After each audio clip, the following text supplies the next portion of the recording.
why do people fish? Nary a word is found amid all the encyclopedias and books in the world to explain what perverse impulse, what freakish strain, what incomprehensible urge causes an otherwise normal and sane citizen to don a pair of uncomfortable rubber waders, lace a dozen pounds of hobnailed boots onto his aching feet, truss himself helplessly in canvas vest and landing net and creel, and hike upstream 10 miles in a pouring rain, fighting midges and black flies, scratching his face on brambles, wincing whenever the elastic strap of his landing net catches on a twig and lets go like a slingshot, smacking him smartly between the shoulder blades. Why does he undergo all this in order to stand patiently all day in icy water up to his hubs, casting his rod back and forth till his arm aches? Wet and sore and blistered and mosquito-bitten and hungry.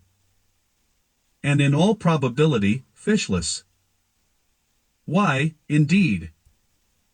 Is it because he wants the fish to eat? I doubt it. For 10 cents, and 1/10 the amount of time and trouble, he could walk down to the market and buy a pound of halibut. Moreover, I've seen too many fishermen work an hour to bring a trout to the net, reach down and grab him firmly behind the gills, release the fly, and then turn him loose again to disappear under a rock with a final grateful wag of his square tail. Is it for the sport of casting, then? Maybe a little. There is no thrill like that of presenting a fly accurately, watching it ride well cocked down a rifle, and suddenly seeing the water explode around it in a shower of iridescent drops. Feeling the heavy weight on the line, hearing the scroll of the reel as the captive trout races for whitewater. I still remember the expression of profound pleasure on the face of Ted Townsend, who invited me into the mysteries of dry fly fishing a quarter of a century ago on the beaver kill. Ted had paused on the bank and tried an exquisite copy of the fly that was on the water, a female beaver kill, and had cast it across the pool, setting it down as lightly as thistledown on the water.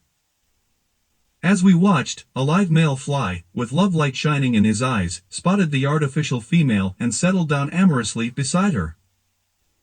A trout rose just then. Instead of choosing the real fly, it grabbed Ted's. You can't ask for a nicer tribute to an angler than that. But I think there is another and deeper reason why people fish. It is an age-old desire that moves all of us, whether dry fly purist, spinner fisherman, saltwater angler, or kid with the willow pole and catawba worm. It is something that cannot be defined, even in an encyclopedia, but the urge is there whenever an angler wades into a new pool, or looks down from a bridge at the water below, or starts in his canoe across a silent lake at dusk.